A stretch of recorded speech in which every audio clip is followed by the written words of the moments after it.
This episode of the Craftsman Online podcast is sponsored by Bricks Masons. From elegant Masonic rings that showcase your commitment to our craft to finely crafted regalia and apparel that honor your tradition, Bricks Masons delivers quality and craftsmanship that truly stands out. Shop now at bricksmasons.com and use promo code CRAFTSMAN, that's CRAFTSMEN, to receive free shipping with your first order.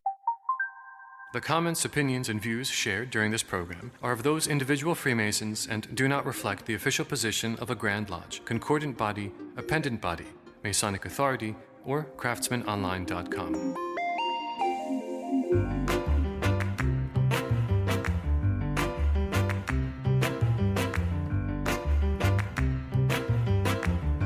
Welcome to the Craftsman Online podcast, the only 5-star rated Masonic podcast endorsed by the Grand Lodge of New York. And now your host, Worshipful Brother Michael Arce.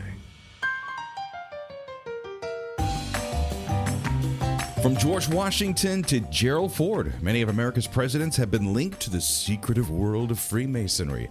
Hey, welcome back to the Craftsman Online podcast. You've joined us for an episode on the White House and Freemasonry. Really, there's no better expert to have on this President's Day edition of our podcast than Brother Chris Ruli, who is the past Grand Historian of the Grand Lodge of the District of Columbia, and he's also the author of The White House and the Freemasons. And he joins me on this special episode to talk about America's most famous address, 1600 Pennsylvania Avenue Northwest, Washington, D.C., U.S. of A. Welcome to the Craftsman Online podcast, my brother. Thank you, brother. And the check is in the mail for that very nice comment about the research. So let's start there. Like, we all get drawn into Freemasonry. Mine is an interesting story. I'm probably one of the few that was like, hey, if I can learn something from this fraternity that George Washington was a member of, and, you know, he was looked at as a great guy, first president of the United States, one of our big heroes, then what could I glean from this fraternity that this man was a member of? Please tell me that's what led you to go to the door and make your 3 knocks as well. I had a brother, or at the time when I was not a Mason, there was a music teacher who I really respected and loved back in New Jersey. And every, I think it was the first or third Wednesday, he would have a gold ring on. And I never knew what I didn't understand what it was. And then I finally got the nerve to ask him, hey, what's that ring you're wearing right there? Because he was a trumpet player, so I could always see his hands. And one day or 1 month, one day out of the month, he would always have this gold ring on. And so I asked him, what is that? And he says, oh, I'm a Mason. And I said, what the heck is that? Because around that time, it's when the Dan Brown's book was coming out, and there was a lot of interest and popularity in Freemasonry, but he was already a Mason, decades before that. And so I got into this okay, what is this? What is this about? Never really thought about it until I moved down to DC after grad school, after undergrad. And I was looking for a thing to do. I didn't want to play kickball on the National Mall. I wanted something a little bit more, thought provoking. Although not saying it's not thought provoking, but I reached out and I thought, hey, that's right. I remember a couple, guys who were Masons, and maybe I should do this thing called Masonry. I was living a couple blocks away from the House of the Temple, which is the Scottish Rite headquarters, and I thought to myself, maybe I should just reach out. So I found a lodge. And I went from there. What was the criteria for your lodge selection here in DC? My criteria was mostly history. I was very interested in lodges that either participated or were active in some type of history, whether it was, we're the oldest lodge in the jurisdiction, or we're a lodge that engaged with the presidents, or we're a lodge that, helps out because we're near the Capitol building. We do, a lot of like social or public service activities. And then the people that were there, they were young, they were professionals. It wasn't about just like 100% of one thing. They liked to do a lot of different things, had good ritual. I didn't really know what that meant at that point because I wasn't a Mason yet, but I knew that the ritual was important. The initiatic experience is important. And that was something that they really coveted or they really talked about. So all those things came into that criteria to join the lodge that I joined and became a Mason. So as a fellow transplant, and I moved here from upstate New York, we had kind of talked about that. Yeah. Masonic history in New York, and we will get into talking about the White House and Freemasons. It's one of the things that I find so fascinating here in DC. I thought moving here people would not want to talk about the presidents or politics or some of the American history that's happened here that could be connected to Freemasonry, because I had thought they'd heard it all before. Yeah. And it was such a great surprise to me when I affiliated with my lodge here in DC and sort of having conversations with brothers, and they're like, yeah, we've actually never talked about that before in lodge. And I'm like, are you kidding me? We drive by the George Washington Monument here in DC by the National, and no one talks about this in law. Like, wow, that's so interesting. So I find it so compelling that you wrote this book.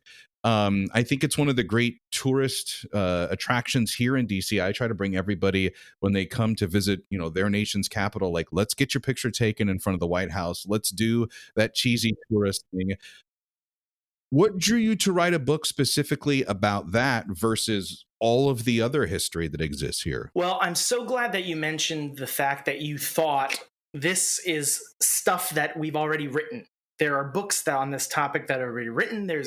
And so what I realized was, so about 5 years ago, I started working on this book, and often it came from a practical point. It came from, I was receiving requests or inquiries as the Grand Historian and Grand Librarian of the Grand Lodge District of Columbia.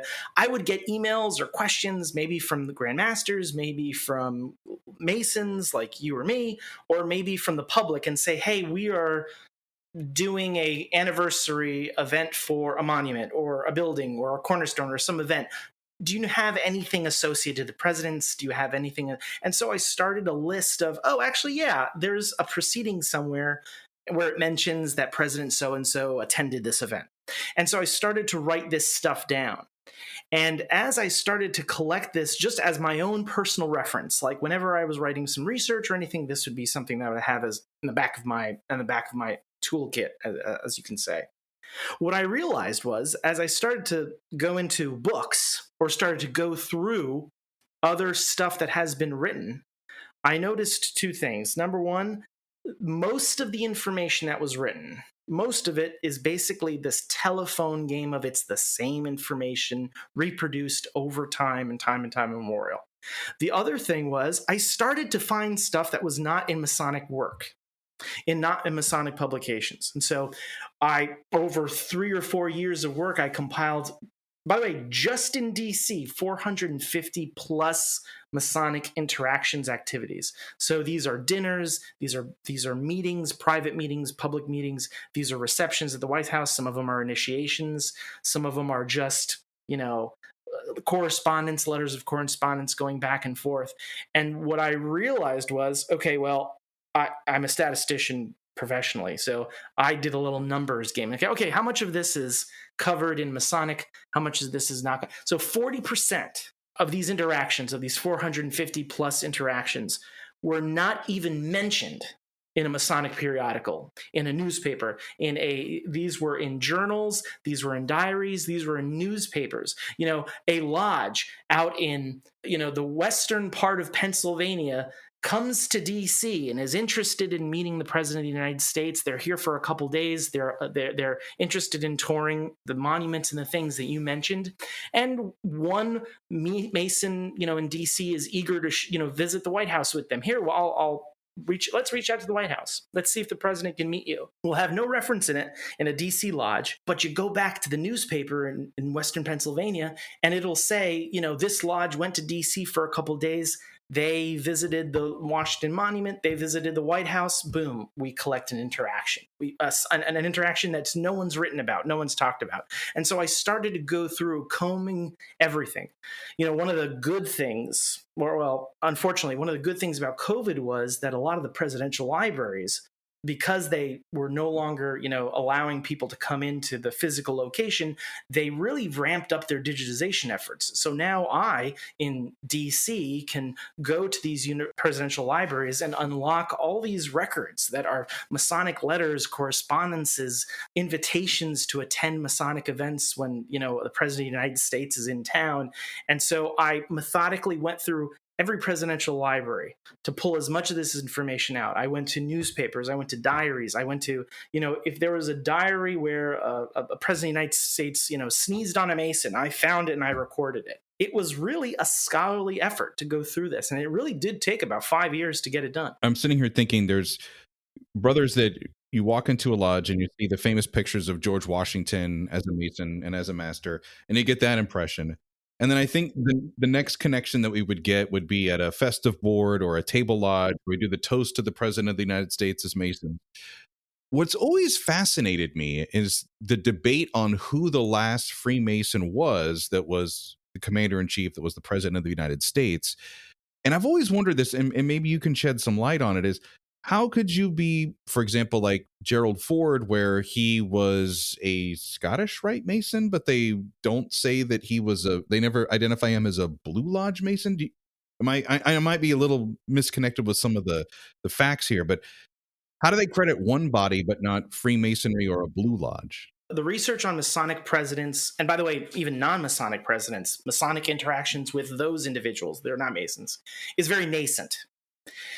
So at one point in time, one Masonic grand body, let's say, will say, hey, we're going to visit the White House. We are going to take ownership of this meeting, and we're the ones that are publishing it. We're going to be the ones that talk about it, and you others have to wait.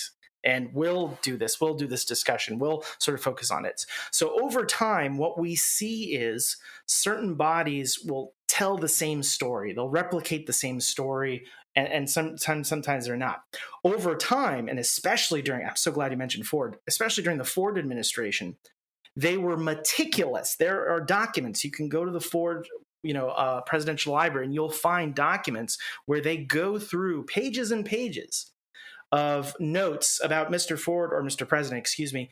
You were invited to these 13 or 14 honorary Masonic organizations, and Dick Cheney and Donald Rumsfeld at the time, who were his secretary and chief of staff, they were identifying the groups in which he should, okay, we have a big fight in Michigan, so let's accept that honorary membership in Michigan. We have a big fight in Tennessee, Republicans, Democrats, let's accept that honorary membership in Tennessee. And so there were do not accept lists, and there were accept lists. And so different bodies had different engagements because the White House determined, we're going to accept this group of Masons. We're not going to accept this group of Masons. And so that's how it went. And so every administration, long story short, every administration had a different way of engaging with the Masons. Every administration had perhaps an objective, a rationale for why to engage or why not to engage. Some of them were religious. Some of them were, I'm not interested in Freemasonry. Millard Fillmore started his political career as an anti-Mason, was not interested in bringing the Masons over, was not interested in having them contribute to any, social or public events. But, like a person like Harry Truman, past Grand Master, ritualist, a Mason's Mason, a Mason's Grand Master, loved to talk about Masonry, loved to show off his Grand Master's jewel. In fact, he was more proud of the fact that he was Grand Master and President than any other honorific or any other title he received in his long tenured career. I get that, because when you think about the numbers and you play that game, and we've been fortunate enough to be in a jurisdiction here in the Grand Lodge of the District of Columbia that it's 6-7 miles of territory radius, and you do get that opportunity in these smaller jurisdictions to interact more with the Grand Line, and yet still you do the math and you're like, okay, so you went through your Blue Lodge chairs, you became a worshipful master, then you got in line, you went through all those chairs to become the Grand Master of Masons, and that only happens once every year for one guy out of 4,000 that are here in the jurisdiction. It's pretty amazing. Let's not forget that Truman was a senator when he was serving as Grand Master of his state. In fact, he would fly back because members of his Grand Lodge were trying to outvote him to elect him and kick him out of the line. So there could have been a moment where Truman was not even in line, but he went back home to make sure to fight for his position. Truman was slightly nervous that he would lose his Grand Master election for Grand Master. And then later on, he becomes, President of the United States. Glad you mentioned Truman, because I'm smiling because it's we did a walking tour when we first moved to the area, my wife and I. And of course, I promised her, I promise and swear, I'm going to make friends with Masons around here so that you never have to do these history tours again. I promise. You're being a good sport about this. Yes. And the story of the assassination attempt with him was fascinating to me. Also, as a Mason, I remember hearing this story in Blue Lodge when I lived in upstate New York. When he walked into a lodge, I think here in DC, or it could have been anywhere, and they didn't know that I think it was the master of his lodge was actually a gardener. And you hear these stories, and that's the question I have from you is like, how much of this is tale or legend, and how much of this is actually truth? So one of the great calamities, I will call it, of Masonic telephone game. It's this idea of you have this story and it gets spread in Masonic periodicals. It gets spread in lodge discussion. Some old past master loves to tell this story of when so-and-so visited and there's no records of it. And that story becomes myth. That myth becomes legend. And all of a sudden you and I are talking about it on a podcast. Well, the story of the gardener, quote unquote, the gardener, is not Truman, it's Teddy Roosevelt. And in fact, Harold V.B. Voorhees, who is this really prominent New Jersey scholar, New Jersey and New York scholar, he did a very thorough, even I was impressed, 50 years later of his work, where he tried to catalog and find out if that story was true. Now, in Voorhees's work for the Miscellanea, where he published it, and this is an AMD periodical, he writes that Roosevelt, Teddy Roosevelt, could not claims there's a journalist after he's president. He's now former president. A journalist comes to him and they have this discussion and they find the transcript. And Truman basically says, "Oh yeah, I went to lodge all the time. In fact, my gardener was the president. When I came back to lodge and to see my gardener serve as master, and I'm the humble president of the United States sitting on the sidelines." Well, Voorhees went back and tried to figure out the notes and say, well, when would this guy have been the master of his lodge? And it turns out that Roosevelt was, let's just say, full of it. That master could not have been in that year in which he's talking about, because he was not serving in the year as worshipful master at the time. But it was this attempt by Roosevelt to say, well, of course, he's this man who was larger than life. He's one of my favorite Masonic presidents. And so, of course, everything to him was, of course I was there, and of course I laid these stones, and of course I did this. And so that story over time evolves as well with George Washington. And there's the famous Truman story of, oh, I'm safer in the lodge room than out there with you Secret Service staff. Well, that story appears to have occurred in Missouri, but that famous idea of the Secret Service being, held back at the door didn't start with Truman. It started with Taft. 20 or 30 years before, when President Taft was a Mason. He was initiated, or he returned back to D.C. to serve as president of the United States. He attends a lodge meeting in which either his surgeon or his assistant secretary is going to be raised a Mason. So he visits, and he doesn't understand the protocol because he was made a Mason at sight. He was not initiated in the traditional sense. It was just a one-day conferral, and then he went off. Well, he goes to the lodge hall. He sees there were two brothers there that could vouch for the president being a Mason. They let him in, but the Tyler, who unbelievable Tyler, to stop the Secret Service at the door and say, listen, no, thank you. You're not a Mason. You have to stay out the door. It created this issue with the White House staff. And afterwards, they said, okay, none of this anymore. We have to have someone in the room. And so they they basically make one of his secretaries become a Mason in order for him to join him on these Masonic events. You hear these stories get passed around all the time, but when you go back, and that was one of the great joys, trying to find the origin of these stories. And I love that Taft story because of it. The Craftsman Online podcast is now sponsored by BricksMasons.com, our favorite destination for all of our Masonic shopping needs. Whether it's apparel for yourself or a cool gift idea for another brother, make BricksMasons.com your online marketplace where tradition meets innovation. Carry your laptop with ease and keep it protected with your new laptop bag from Bricks Masons. Designed for functionality, this professional laptop bag is constructed with durable shockproof polyester fiber and plush internal cushioning, ensuring the safety of your laptop. laptop. With a detachable shoulder strap, it also offers versatile carrying options for either being handheld or over the shoulder. Visit bricksmasons.com and explore their extensive catalog. Elevate your Masonic experience with style and substance.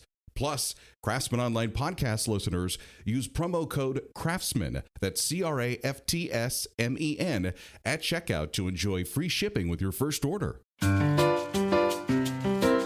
His book is called The White House and Freemasonry. We've talked a lot about one of the most famous residents and some of the most famous residents of the White House. Let's go inside. It was one of the parts of your book that I found really interesting is that it's not just about the president or the president's family, but also some special things that happened inside the most famous address in America, 1600 Pennsylvania Avenue. Can you share one of your favorite stories about how a Masonic story or a Masonic tale that happened in the White House? Sure, I can tell you two of my favorite. The first one is associated with a gentleman named Benjamin B. French, who at the time, this was during Lincoln's administration. Well, unfortunately, yes, he was with Lincoln, but it talks about his successor, Andrew Johnson. So Andrew Johnson was interested in Freemasonry. He was a Mason himself. He was a Knights Templar. He was a York Rite.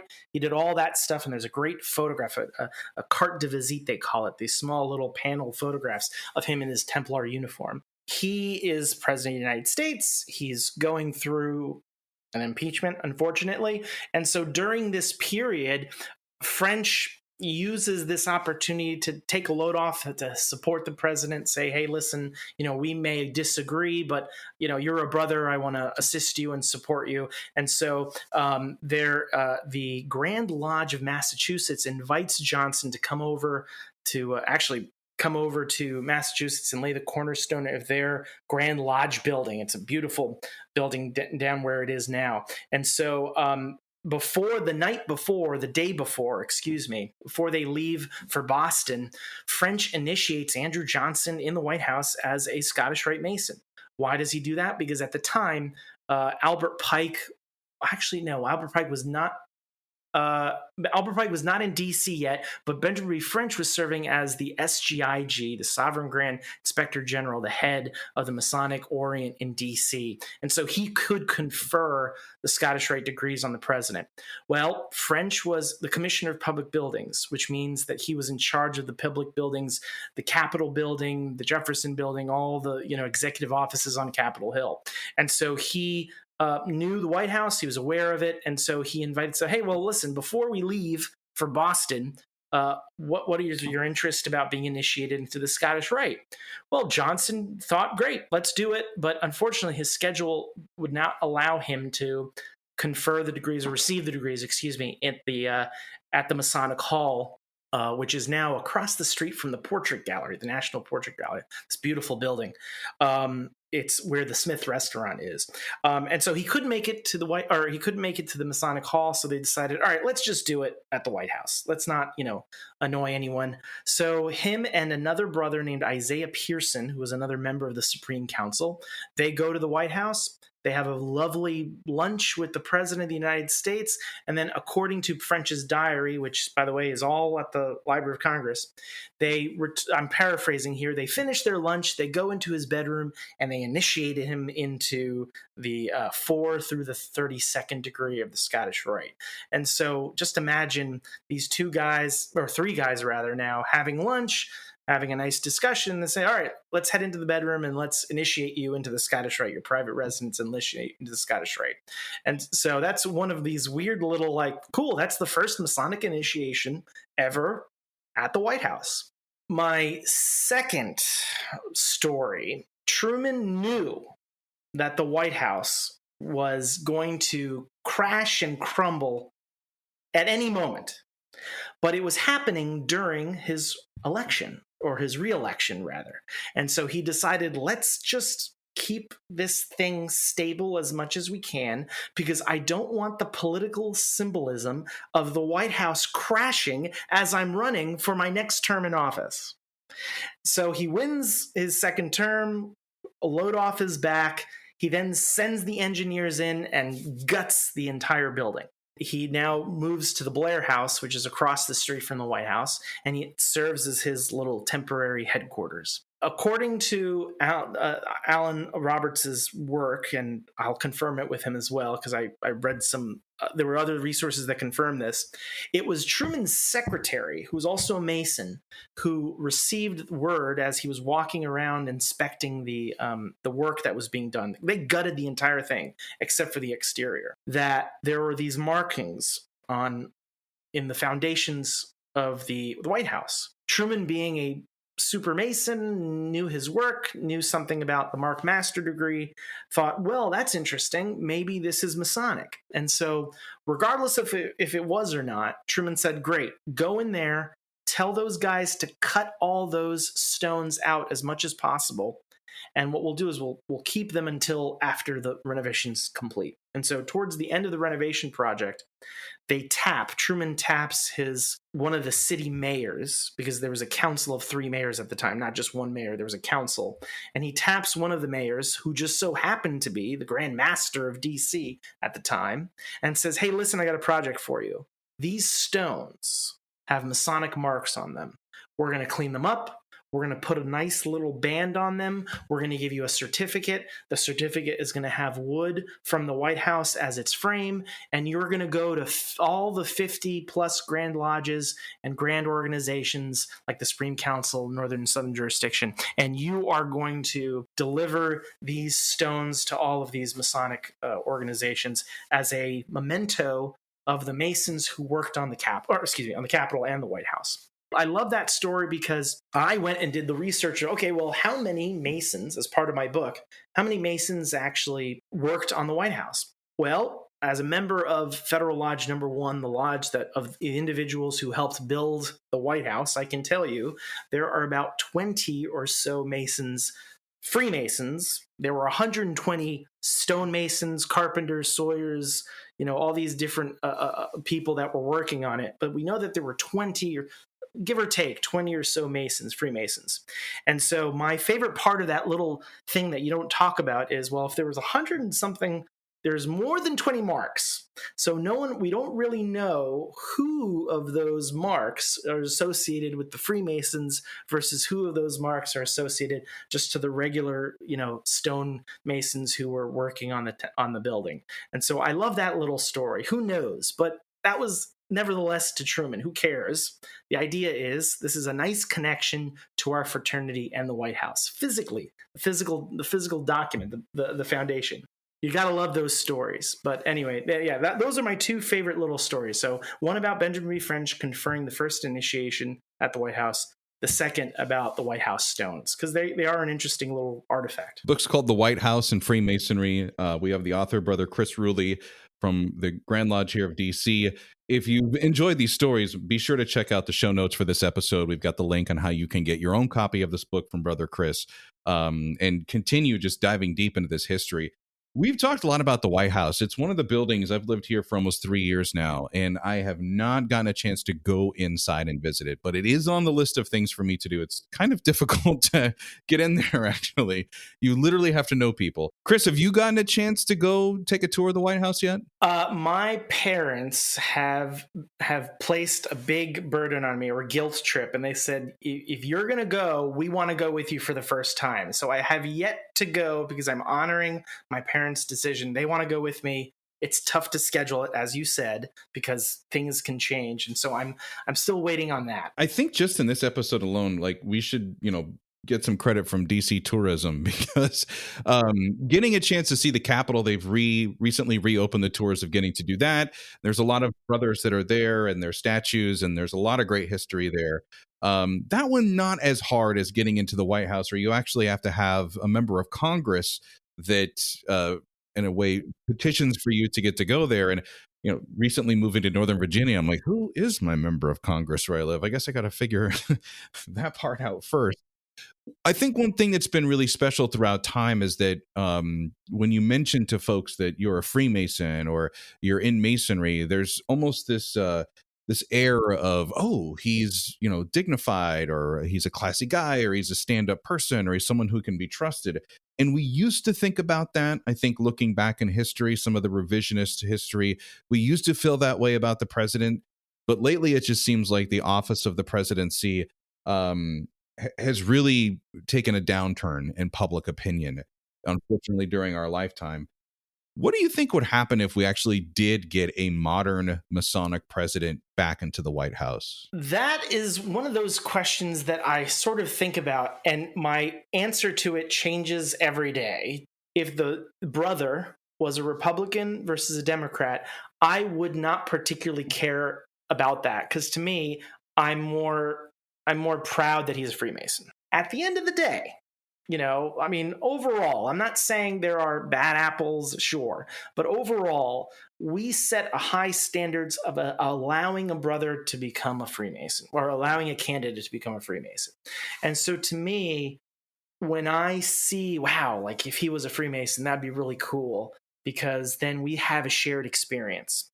I feel, and I don't know if this is true or not, or maybe this is just personally for me, I feel like we remove ourselves, or we have such a deterioration of respect for the individual, because they've been molded and formed, and they've been transformed to be the most open to everyone, to accept everyone, to appease everyone, to get the votes to become president of the United States.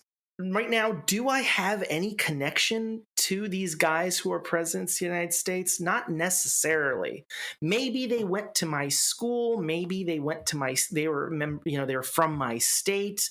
Maybe they are the same religion as me. Maybe they're not. Freemasonry applies this lens of, Mike, you and I share something that very few, relatively to the population of the United States, very few people have gone through. And that's the thing that we always have that connection. And I'll have that connection with the president. So personally, for me, I don't care who that president is, what his platform is. They will share something that that only a few of us will share.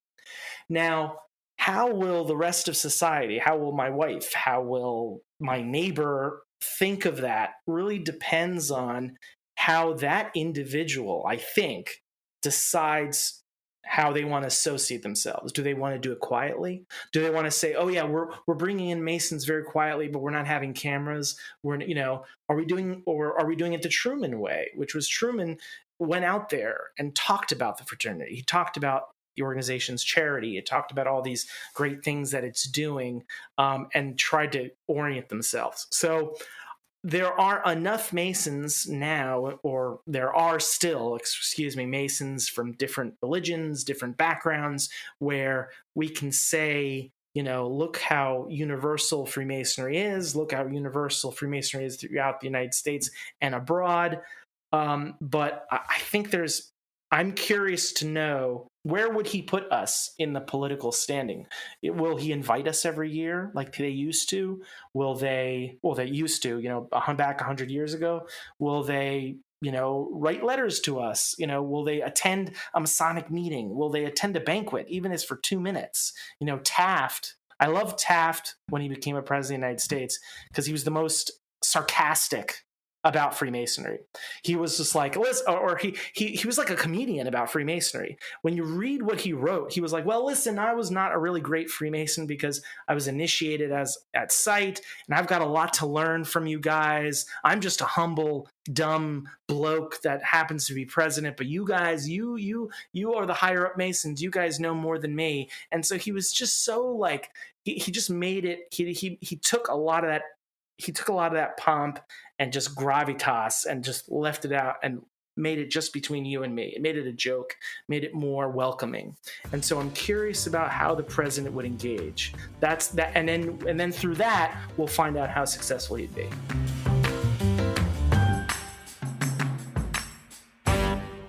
Brothers, do you remember how you felt when you were first called to Freemasonry? The excitement of each degree?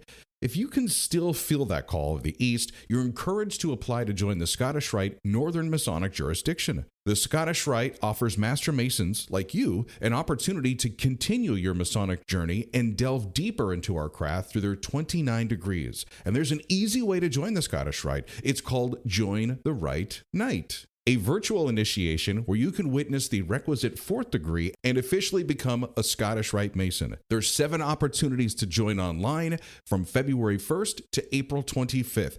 Here's what you do. Visit the Scottish Rite online at srnmj.us and click on the Join button. You can also join in person at a Scottish Rite reunion near you.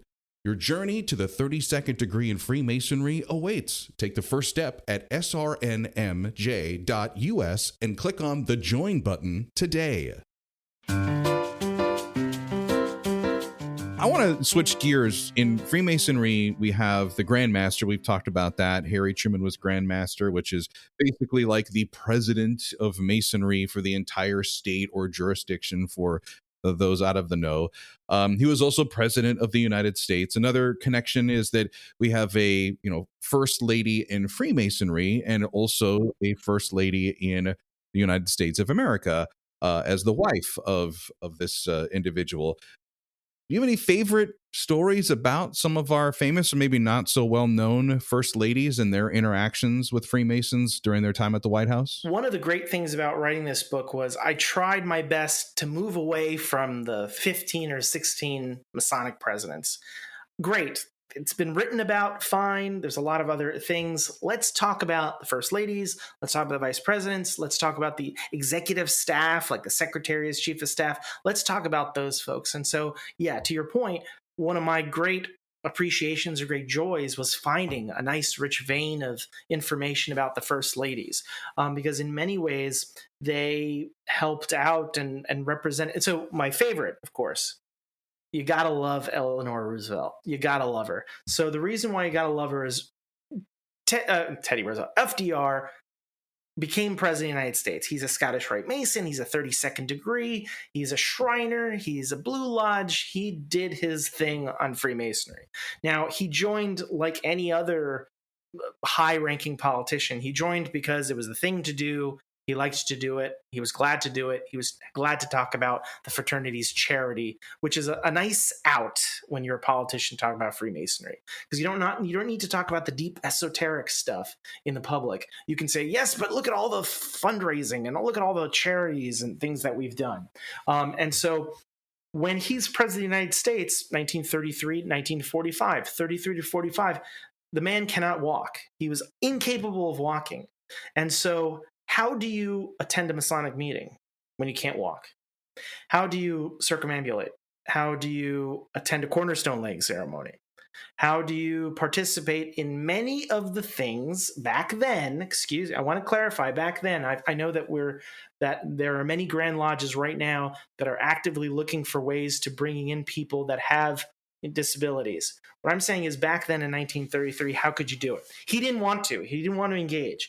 He accepted invitations to have them come to the White House. And so in many cases, the photographs, the things that survive of Freemasonry with the president in that administration is often an Oval Office visit. He would stand in front of the Resolute desk, and then the Masons would be behind the president of the United States. Well, for the other stuff, the mobile stuff, the active stuff, the outside of the White House stuff, Eleanor Roosevelt did it, which is sort of strange, right? You'd think, well, what the heck would the First Lady be interested in? And so in 1933, very briefly, before 1933, before Roosevelt, the Knights Templar of the District of Columbia used to participate in this, or they used to conduct what they called the Knights Templar White House inspection. They would all line up at the Masonic Hall in D.C. They would all march to the White House, and they would actually go through the White House grounds and be acknowledged by the President of the United States. It started from Ulysses S. Grant, and it went all the way, and it started with Grant. It all went all the way over to Herbert Hoover. And these were somewhat annual. Almost once or twice in every administration, they would have these types of White House inspections. Now, right around Hoover's administration, they decided, in fact, a week after the stock market crashed, Hoover accepted the last White House inspection. And the White House and the press were like, what the hell are you doing? Why don't you go focus on the crumbling economy? What the hell are you doing having Knights Templar come to the White House? And so the Grand Commander of DC goes, okay, we've got to stop this because this is now passé. Why are Masons marching across Pennsylvania Avenue? Why are they entering the White House? Why are they with sabers? It's 1920 something. What is going on here? And so they decided the Grand Commandery of DC decides, okay, we've got to do something a little different. And so what they decided to do is they shifted over to Easter sunrise services. So now if you're a Knights Templar, you know that every year you often commemorate Easter as part of your Masonic commandery activities. And so they would invite the president to that. And so Eleanor Roosevelt was the one that accepted invitations by the Grand Commander of DC to participate.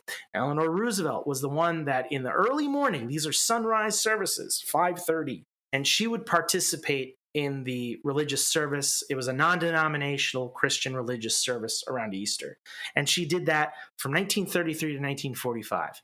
Her diary, which has been transcribed by GW University, you can go find it online. She has notes and references to her attending those events. She has notes and references of her, I brought so-and-so, my secretary, I loved it so much. And she would every year, except the only time she didn't attend those events was because she was out of town. And I think that happened once or twice. And when she didn't, there was another Mason cabinet member that participated. She is the only woman that I'm aware of to receive a Arch of Steel entrance and exit. This is a honorific title. They cross the swords up top and a person walks underneath. That title is reserved to the Grand Master, the Grand Encampment, and the Grand Commander of your local jurisdiction, your local state. So I'm the only aware of her being the only woman, certainly, First Lady, to receive that title. And she did it for, how many years? From 33 to 45. And I love that she liked it. She liked to participate. She liked to be in the cold, out in the rain, because she knew it was important for people. And the Knights Templar, seemed to be doing a really good public service by raising awareness and doing all their public things. And so that's my favorite First Lady story, that she wanted to do it. She had received these honors. She didn't, she often received guests at the White House when the president was busy or traveling, doing all his stuff for the war. She was the one that received, the Odd Fellows or the Masons or all these other groups. She was the one that did in the White House. She held dinners, lunches, all these activities. She was a great woman. She was a great woman. I wasn't a Freemason at the time, but I did get a chance to visit their summer home in Hyde Park, New York. And I really got into reading her story. And Eleanor Roosevelt was a very esoteric woman for that time. It was difficult to find men that would have these discussions, even more rare for women. So I could see why she would be drawn to Freemasonry, not just on the virtues and principles, but also a lot of the deeper ancient secrets.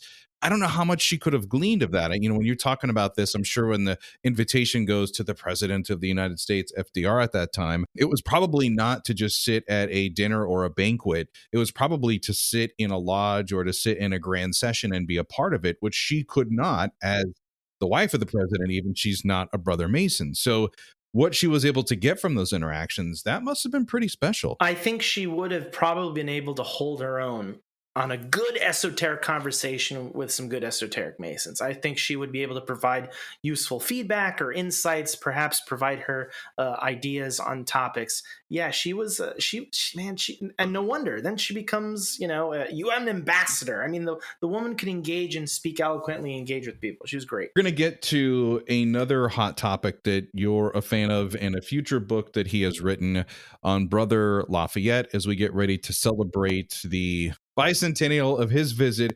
If you've enjoyed this episode with Brother Chris Ruli, just keep tabs and look for the next one to be coming probably later this summer as his book is released, and we'll be talking about that.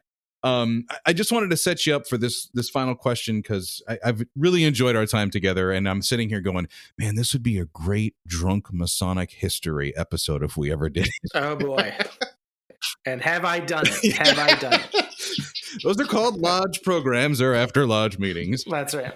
Picture this, 1874, This book, The White House and Freemasonry, has been out for a while, and I'm sure you probably had to go through because every editor's like, okay, this is about the size of the phone book. You got to cut this down a little bit here. Oh, yes. What ended up on the chopping room floor that you wish you could have kept in this book? What frustrates me, even as I get to the day I submit the book, it was literally the day before, I found this one diary entry, because what I'm also doing as part of my work is I'm transcribing all the Masonic activities that Benjamin B. French participated in, because he had so many in DC. And so I found this one little thing of, we went to the White House and the president helped us with this ceremony of this new Templar flag. And I look at this, I'm like, it's 9:00. I need to submit this tomorrow at 8. And I just found this bombshell of Abraham Lincoln participating in a Masonic activity. Oh my gosh. We've been waiting for that connection. God, exactly. Oh my God. I mean, how, and so I made the executive, at the 1 yard line decision of, I'm going to write this in my list. So the book, by the way, I'm not sure if I mentioned it, I apologize if I didn't. The book is split into 3 sections. So the first section is a narrative. It goes through the whole story of all the administrations, from George Washington to George W. Bush. The second section is a list. It's that 450 something activities list.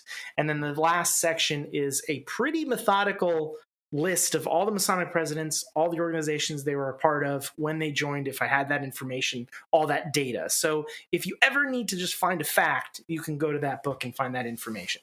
Now, that list, I included Lincoln's Knights Templar ceremony in the list, but I didn't really get into it in the book. And so the idea was that the Columbia Commandery, which is the commandery in which I'm a member of in Washington, D.C., they received a very nice gift of a new banner, and they wanted to consecrate that banner in a public activity.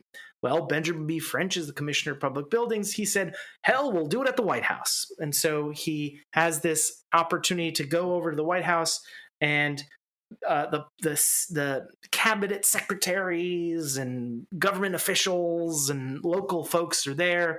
And so the Knights Templar march onto the field. They perform this fun little drill ceremony. They present the banner, and in front of the president and vice president, all these folks, they consecrate and the acceptance of this new banner for the commandery. And I believe I'd like to do some testing on that banner. I believe it's the banner that we currently have, that commandery currently has. And so I made the pitch, hey, let's call this the Lincoln banner, because this is an important banner to have. That's one of those stories that I wish I included. The other stuff that I didn't include was, so you're right, I gave it to the publisher the next day. The publisher said, Chris, this is great. No one's going to read a telephone book of 600 pages. Cut this down. And so we had to cut it down to Masonic activities that happened in and around the District of Columbia. So those 450 activities was the distillation, because there were a couple hundred more. And the joke was, release the Ruli cut, the big 600-page volume. But who knows? One day we'll do that. But the current book is, unfortunately, all within the District of Columbia and in the White House or around the District of Columbia. But in the back of the book, I make some references to Teddy Roosevelt laid a cornerstone in Spokane. Go find it out. Go find it yourself. That's going to wrap up this episode of the Craftsman Online podcast. Again, thanks to my guest this week, Brother Chris Ruli. If you're interested in getting a copy of his book, The White House and the Freemasons, be sure to check the link in the show notes for this episode.